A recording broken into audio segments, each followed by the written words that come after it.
और जयपुर में टंकी पर प्रदर्शन चल रहा है। टीचरों का टंकी पर यह प्रदर्शन जारी है। शिक्षा संकुल की टंकी पर ये टीचर चढ़ गए हैं। नियुक्ति और वेतन की मांग को लेकर प्रदर्शन किया जा रहा है। मौके पर सिविल डिफेंस की टीम पहुंच चुकी है। पानी की टंकी के नीचे जाल बिछाने की तैयारी है। पुलिसकर्मी, फायर ब्रिगेड, एम्बुलेंस भी तैनात कर दी गई है। तस्वीरों में आप देख सकते हैं, ये शिक्षा संकुल के अंदर यानी कि उस कैंपस के अंदर एक पानी की टंकी है जिसके ऊपर ये शिक्षक चढ़े हुए हैं। लगभग 4-5 लोग टंकी के ऊपर नजर आ रहे हैं और प्रदर्शन कर रहे हैं अपनी मांगों को लेकर। इनमें महिला टीचर भी शामिल है। महेश धादीच हमारे साथ लाइव जुड़ गए हैं। महेश, क्या मुद्दा है ये? क्योंकि इससे पहले भी जो है वो इस टंकी के ऊपर प्रदर्शन हो चुका है। ये उसी से जुड़ा मामला है, दूसरे विभाग का मामला है। क्या कुछ कहना है इन शिक्षकों का?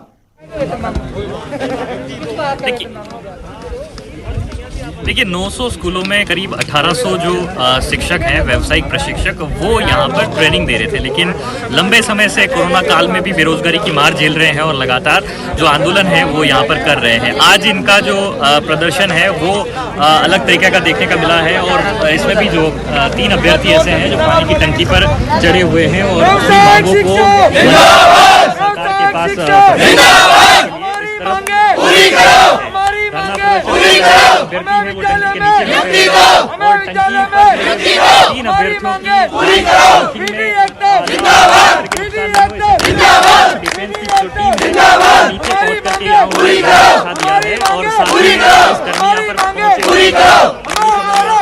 व्यवस्था की गई है। एम्बुलेंस यहाँ पर लगाई गई है। दूसरी तरफ इसी टंकी के नीचे बैठे हैं उनसे क्या ये तरीका ठीक है? हमारा पुराना बकाया वेतन है वो सारा वेतन दिया जाए हमें। और पिछली बार 26 अक्टूबर को भी हमें इसी तरह का प्रदर्शन किया तो 10 दिन का आश्वासन दे करके हमको घर जाने के लिए बोल दिया गया। 10 दिन में आपकी कार्रवाई होगी इसकी, और वो अभी तक पूरी नहीं हुई है। तो इस तरह तारीख के ऊपर तारीख हमें नहीं मिले और हमें हमारा जो जिस पर्पज से आए हैं वो हमारा पर्पज पूरा होना चाहिए।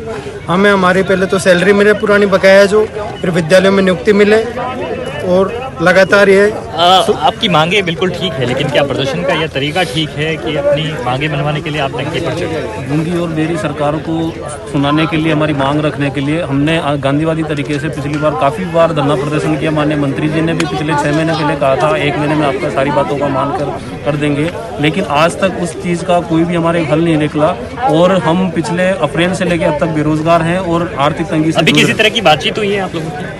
अभी हमारे जो यहाँ पे एसपीडी सर भंवर लाल जी, वो हमारा डेलीगेशन वहाँ पे गया, उन्होंने बुलाया है और उनसे वो बातचीत करके आएंगे। उसके बाद कि क्या बात हुई है, क्या निर्णय निकला। कोई प्रतिनिधिमंडल यहाँ से जरूर गया है, लेकिन महिला अभ्यर्थी जो है वो भी यहाँ पर, महिला टीचर्स हैं वो भी यहाँ पर मौजूद हैं।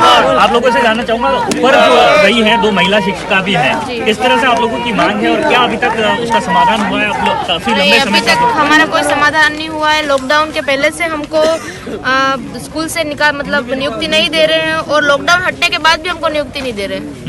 और इस ऐसा प्रदर्शन 2 महीने पहले भी हुआ, तब उन्होंने 10 दिन का टाइम देके हमको यहाँ से निकाल दिया और बकाया सैलरी को लेकर ये तमाम टीचर शिक्षा संकुल के अंदर प्रदर्शन कर रहे हैं। कुछ टीचर टंकी के ऊपर भी चढ़े हुए हैं। अब देखना यह है कि सरकार की तरफ से इन्हें किस तरीके का आश्वासन दिया जाता है। तमाम तस्वीरें दिखाने के लिए, बातचीत करने के लिए महेश आपका शुक्रिया। और अब बात धौलपुर में धाई धाई की। यहां एक बार फिर पुलिस और इनामी डकैत केशव गुर्जर के बीच मुठभेड़ का मामला सामने आया। मिली जानकारी के अनुसार डकैत केशव के साथ एक साथी को गोली लगी। फिलहाल एसपी केसर सिंह शेखावत के नेतृत्व में मॉनिटरिंग चल रही है। बताया जा रहा है कि देर रात डकैत केशव गुर्जर के साथ मुठभेड़ हुई है। मुठभेड़ के बाद डकैत नाले का सहारा लेकर मौके से भागने में कामयाब हो गया। इधर मौके पर मिले खून के निशान के बाद पुलिस का अनुमान है कि मुठभेड़ के दौरान भागते हुए किसी डकैत को गोली लगी है। मुठभेड़ के बाद देर रात एसपी घटनास्थल पर पहुंचे। जो ही उसको लगा कि यहाँ पे पुलिस मोर्चा लिए हुए है, उसने फायरिंग शुरू करी। जवाबी फायरिंग पुलिस द्वारा जोरदार तरीके से की गई। उसमें लगता है उसके गोली लगी है, क्योंकि जिस रास्ते से ये लोग भगे हैं वहाँ दूर तक खून के निशान है। पुलिस अभी रात भर से कॉम्बिंग ऑपरेशन चला रही है। ऐसे स्थानों को भी चिन्हित कर रहे हैं जहां पे डांग क्षेत्र में ऐसे डकैत गैंग वगैरह इलाज लेते हैं। और इसी खबर पर राकेश सिंघल हमारे साथ फोन लाइन पे जुड़ गए, उनसे बात करते हैं। राकेश, इस मामले में फिलहाल क्या अपडेट है? क्या अभी भी पुलिस के हाथ खाली हैं? जी आसिफ, इस खबर से जुड़ी एक बहुत बड़ी अपडेट आई है। पुलिस ने पुष्टि कर ली है 2 डकैतों को गोलियां लगी हैं। गैंग के मुखिया 3 राज्यों के मोस्ट वांटेड केशव गुर्जर के पैर में और उसके एक साथी डकैत शीशराम के सीने में कंधे में गोली लगने की सूचना पुलिस को मिली है। पुलिस ने पीछा करते हुए डकैतों का पीछा करते करते जंगल से खून से सनी एक जैकेट बरामद की है जिसे शीशराम डकैत पहना करता था। वर्तमान में ये सबसे बड़ी अपडेट है जो कि अभी केवल न्यूज 80 के ही पास है। पुलिस जैकेट को जब्त करके लेके आ रही है और उधर पुलिस की 2 टीमें लगातार अभी दस्यु गिरोह का पीछा कर रही है।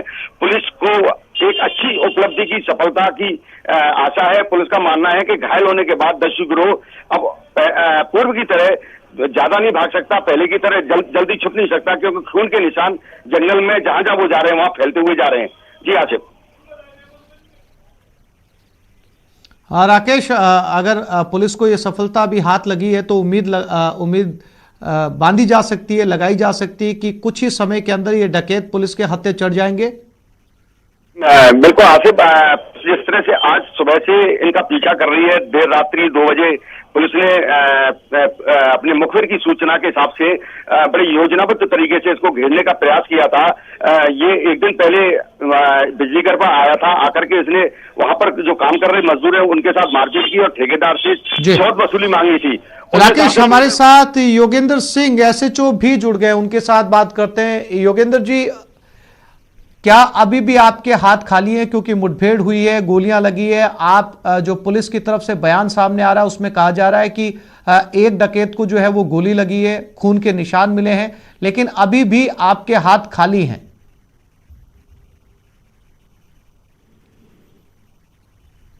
योगेंद्र जी, मेरी आवाज मिल रही है आपको?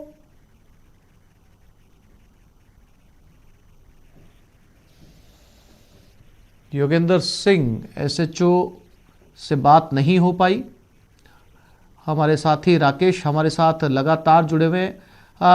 राकेश, शायद योगेंद्र जी जवाब नहीं देना चाह रहे थे इसलिए बात नहीं हो पाई, लेकिन जो आप बता रहे हैं कि पुलिस के हाथ जो एविडेंसेस लगे हैं, एक बार फिर से कोशिश करते हैं। योगेंद्र जी हमारे साथ जुड़ गए। योगेंद्र जी, मेरी आवाज मिल रही है आपको? बिल्कुल सर, सुनाई दे रहा है सर आपको? तो सर सुन पा रहा हूं। उम्मीद लगाई जा सकती है कि बहुत जल्द जो है वो डकैत आपके हाथ में होंगे, क्योंकि अभी तक आपके हाथ खाली हैं। सर बिल्कुल, मुठभेड़ हुई थी कल रात को, जैसे कि आज रात को 1 से 2 बजे के बीच में मुठभेड़ हुई थी और मुठभेड़ में हम पूरा एम्बुश लेके बैठे हुए थे, लेकिन उसको कहीं ना कहीं पुलिस की उपस्थिति का पूर्वानुमान हो गया था और उसने सीधा हिट फायर किया पुलिस पे। उसकी बनस्पत हमने सेल्फ डिफेंस में फायर किए जो उसके कंधे पर और पैरों पे लगे हैं, जिससे अपने को भौतिक रूप से अलामत भी मौके पर और अन्य जगह प्राप्त हुए हैं। उसी की सर्चिंग में हम पूरी शिवान एसपी साहब के नेतृत्व में हम पूरे चंबल के बीएड डांग क्षेत्र में अभी सर्चिंग कर रहे हैं। जी योगेंद्र जी, आप पूरे भरोसे के साथ कह रहे हैं कि गोलियां उनको लगी है, आपने जो जवाबी फायरिंग की है, पैर में गोली लगी है। पैर में गोली लगा हुआ डकैत कितनी दूर तक चल सकता है?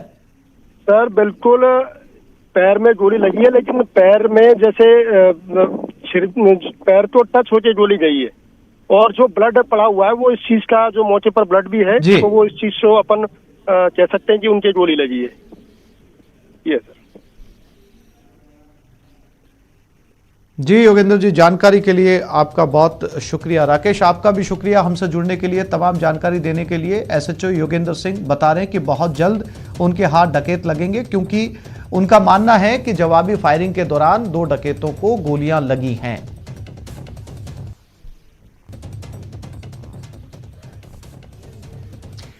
राजस्थान शिक्षाकर्मी संघ ने पुरानी पेंशन योजना को लागू करने की मांग को लेकर अजमेर जिला कलेक्ट्रेट दफ्तर के बाहर नारेबाजी कर प्रदर्शन किया और राज्य सरकार से जल्द मांग पूरी करने की मांग की है। वहीं संघ ने सीएम के नाम जिला कलेक्टर को ज्ञापन सौंपा, जिसमें बताया कि शिक्षाकर्मियों की पुरानी पेंशन योजना के तहत पीएफ का पैसा वापस जमा कराने की मांग की गई थी, जिस पर शिक्षाकर्मियों ने आदेश के अनुसार राशि जमा करवा दी, लेकिन बावजूद अभी तक उनकी पेंशन योजना को लागू नहीं किया गया, जिससे शिक्षा कर्मियों में काफी रोष है। शिक्षा कर्मियों ने कहा कि सरकार जल्द से जल्द उनकी पुरानी पेंशन योजना को लागू करे, अन्यथा शिक्षा कर्मी सड़कों पर उतरकर सरकार के खिलाफ आंदोलन का रुख अपनाएंगे। उन बेचारे अध्यापकों की स्थिति ये हो गई है कि वो ना जीने में ना मरने में, फिर भी सरकार जो है हमारी पेंशन योजना लागू नहीं कर रही है। हमारा सरकार से निवेदन यही है कि हमारे ऊपर जो पुरानी पेंशन का जो नियम है, आदेश दे, सर्वोच्च न्यायालय ने दिया है उसका सम्मान करे और बाइज्जत हमारी जो सुरक्षा है उसको बहाल करे। अलवर में मासूम बली में न्यूज 18 की खबर का बड़ा असर हुआ है। इस मामले में राज्य मानवाधिकार आयोग ने संज्ञान लिया है और आयोग ने 15 दिन में मामले की रिपोर्ट तलब की है। Alwar collector, DGP, IG Jaipur और एसपी से ये रिपोर्ट मांगी गई है।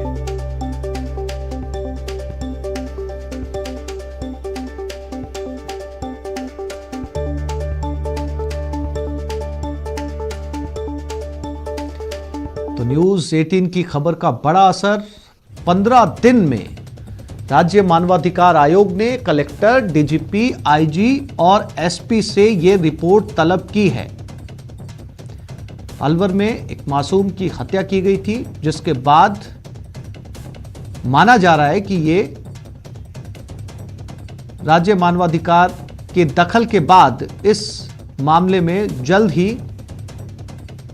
पुलिस के हाथ सुराग भी लगेंगे, हत्यारे भी पकड़े जाएंगे। हालांकि मानवाधिकार आयोग ने, दिनेश शर्मा हमारे संवाददाता हमारे साथ जुड़ गए। दिनेश, अभी तक पुलिस के हाथ खाली है। राज्य मानवाधिकार आयोग ने हालांकि दखल जरूर दिया है, लेकिन अभी रिपोर्ट जानी बाकी है। बिल्कुल, देखिए, आयोग की अगर बात करें तो आयोग ने पुलिस से भी ये अपेक्षा की है कि अपराधियों को जल्द से जल्द पकड़ा जाए। इसके साथ ही मामले में गहनता से और निष्पक्षता पूर्वक तरीके से इसकी जांच कर जल्द से जल्द इस मामले को न्यायालय में पेश किया जाए, ताकि जो पीड़ित जो है उन्हें न्याय मिल सके। और ये जो घटना है, इसकी कड़े शब्दों में आयोग ने निंदा की और ये कहा है कि ये जो अपराध है, ये कहीं ना कहीं जो अपराध की परिभाषा है उससे भी परे जाकर ये अपराध है। तो ऐसे व्यक्ति जिन्होंने इस तरह के घृणित अपराध को अंजाम दिया है, वो मानव कहलाने के लायक ही नहीं है, क्योंकि इस तरह की भी टिप्पणी आयोग ने की है कि हमारे धर्म ग्रंथों में मानवता को सबसे बड़ा जो है वो धर्म बताया है मानव का, लेकिन जिस तरीके से अपराध किया गया है, पहले बच्चे के जो है वो नाखून उखाड़े गए, उसे यातनाएं दी गई, तो ये एक जघन्य से भी जघन्यतम अपराध है जो अपराध की परिभाषा से परे है। और ऐसे मामले में जो है वो कड़ी कार्रवाई होनी चाहिए। आयोग ने रिपोर्ट इस पूरे मामले में तलब की है। जिला कलेक्टर जो है अलवर के, उनसे रिपोर्ट मांगी गई है। इसके साथ ही डीजीपी से, जयपुर रेंज के जो इंस्पेक्टर जनरल हैं उनसे, और अलवर के जो एसपी हैं उनसे रिपोर्ट मांगी गई है। 15 दिन में ये रिपोर्ट देनी होगी। 11 जनवरी को फिर से ये मामला आयोग के समक्ष पेश होगा, तब इस पर जो है वो विचार किया जाएगा।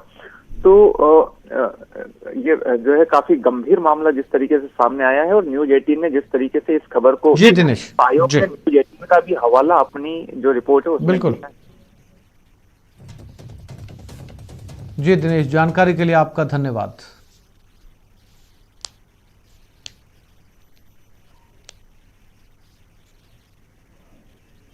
अलवर के मालाखेड़ा गांव में 11 साल के मासूम की बलि चढ़ाने के मामले में पुलिस के हाथ खाली है। इस पर गांव वालों में गुस्सा फूटा और आरोपियों की गिरफ्तारी की मांग को लेकर थाने का घेराव कर लिया। गांव वालों ने पुलिस पर आरोपियों से साठगांठ का आरोप लगाया है।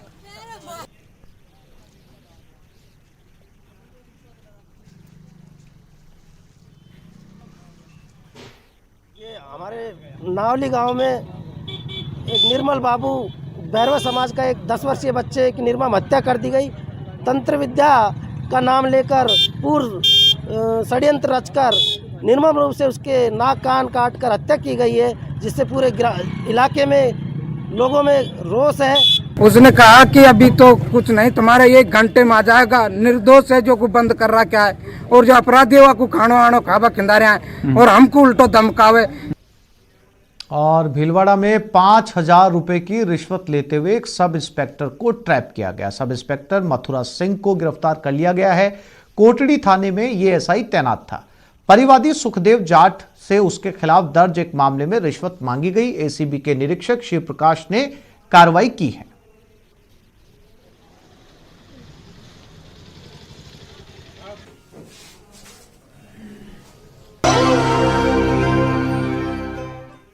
ये खबर जयपुर से है, जहां सचिवालय में पुलिसकर्मियों और सचिवालय अधिकारियों के बीच मारपीट का मामला तूल पकड़ने लगा है। मामले में सचिवालय के सभी कर्मचारी एकजुट हो गए हैं। वहीं आज कर्मचारी मुख्य सचिव निरंजन आर्य से मिलने पहुंचे, जहां उन्होंने मुख्य सचिव को मामले से अवगत करवाया। कर्मचारियों का आरोप है कि पुलिसकर्मियों ने कर्मचारियों के साथ मारपीट की और बाद में पुलिस थाने में उठाकर ले गए। एसओ सुरक्षा मनीष पारिक पर भी 2 कंप्यूटर ऑपरेटरों के मारपीट करने का आरोप है। इसके मद्देनजर कर्मचारियों ने दोषी पुलिसकर्मियों को तत्काल निलंबित करने की मांग की है। सीएस ने इस मामले में कार्रवाई करने का आश्वासन दिया है। सचिव महोदय ने आश्वस्त किया है कि निश्चित ही आपके और आपके खिलाफ की गई कार्रवाई से हम पुलिस वालों प्रशासन से बात करेंगे और उनको जो भी होगा उचित दंड देंगे। बकाया पैसे को लेकर एकजुट हुए निजी स्कूल संचालकों ने जयपुर कलेक्ट्रेट पर प्रदर्शन किया। उन्होंने पिछले 3 साल के बकाए आरटीई के पैसे का भुगतान करने की मांग की है।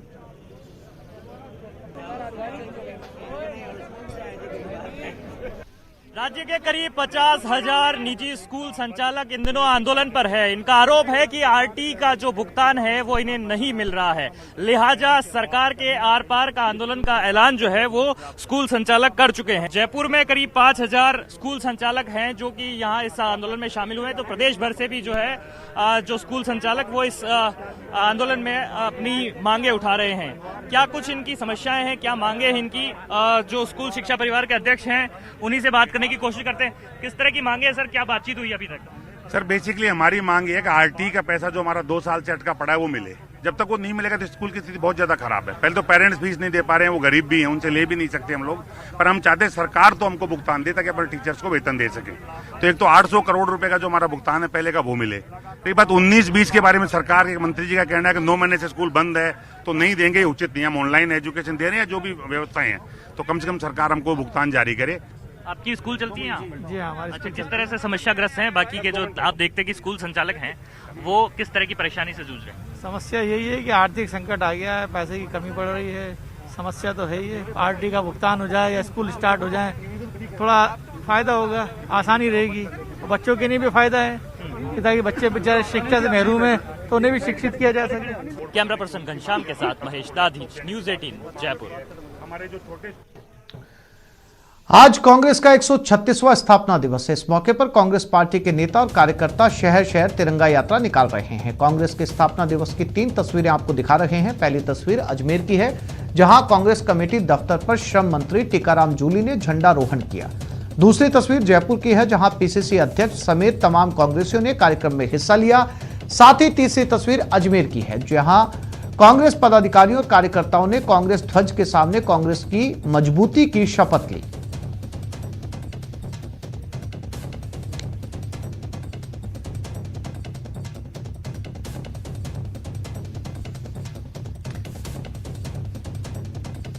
कांग्रेस सरकार के 2 साल पूरे होने पर बीजेपी लगातार हमलावर है। अलग अलग जिलों में बीजेपी कांग्रेस सरकार की नाकामियां गिना रही है। बीजेपी के विरोध की 3 तस्वीरें आपको दिखा रहे हैं। पहली तस्वीर अजमेर की है, जहां बीजेपी कार्यकर्ताओं ने कलेक्ट्रेट तक पैदल मार्च निकालते हुए सरकार की विफलताओं की तख्तियां हाथ में लेकर काले गुब्बारे छोड़े। दूसरी तस्वीर जयपुर की है, यहां भी बीजेपी कार्यकर्ताओं ने कांग्रेस सरकार पर वादा खिलाफी का आरोप लगाया। तीसरी तस्वीर प्रतापगढ़ की है, जहां बीजेपी के ओबीसी प्रकोष्ठ ने सरकार के खिलाफ जमकर नारेबाजी की।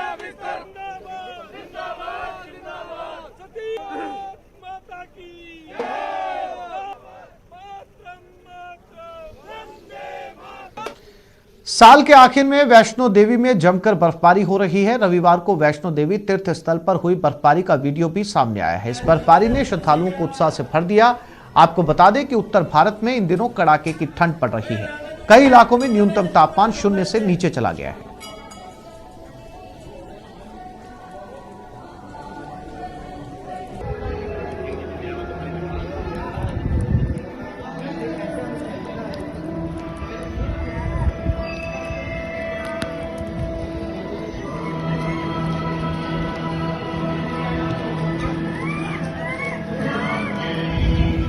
उधर हिमाचल प्रदेश के मनाली से भी बर्फबारी की तस्वीरें सामने आई हैं। मनाली में मौसम ने करवट ली और यहां कई इलाकों में जमकर बर्फबारी हुई। मौसम विभाग के मुताबिक 2 दिन तक मौसम खराब रहने का अनुमान है।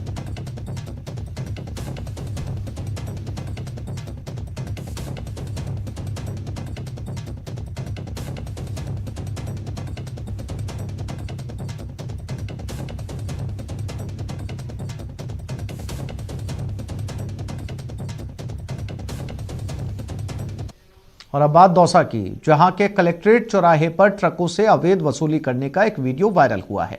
इस वीडियो में परिवहन विभाग के कर्मचारी ट्रकों से अवैध रूप से वसूली कर रहे हैं। ये तस्वीरें बीती रात की बताई जा रही हैं। दरअसल NH 21 से गुजरने वाले ट्रकों से अवैध रूप से वसूली की जा रही है। हैरान कर देने वाली बात यह है कि ये जगह जिला मुख्यालय की है, जहां चंद मीटर दूर कलेक्ट्रेट है और अन्य बड़े अफसरों के दफ्तर हैं। इसके बावजूद भी यहां परिवहन विभाग के कर्मचारी सरेआम अवैध रूप से वसूली करते हैं। हाल ही में संभागीय आयुक्त समित शर्मा ने जब परिवहन दफ्तर का निरीक्षण किया था, तब भी सख्त हिदायत दी थी कि सरेआम सड़क पर खड़े होकर अवैध वसूली ना की जाए। इसके बावजूद भी परिवहन कर्मचारियों की कार्यप्रणाली में कोई सुधार नहीं आया और प्रतिदिन इस तरह की तस्वीरें देखने को मिल रही हैं। हालांकि न्यूज़ 18 इस वायरल वीडियो की पुष्टि नहीं करता।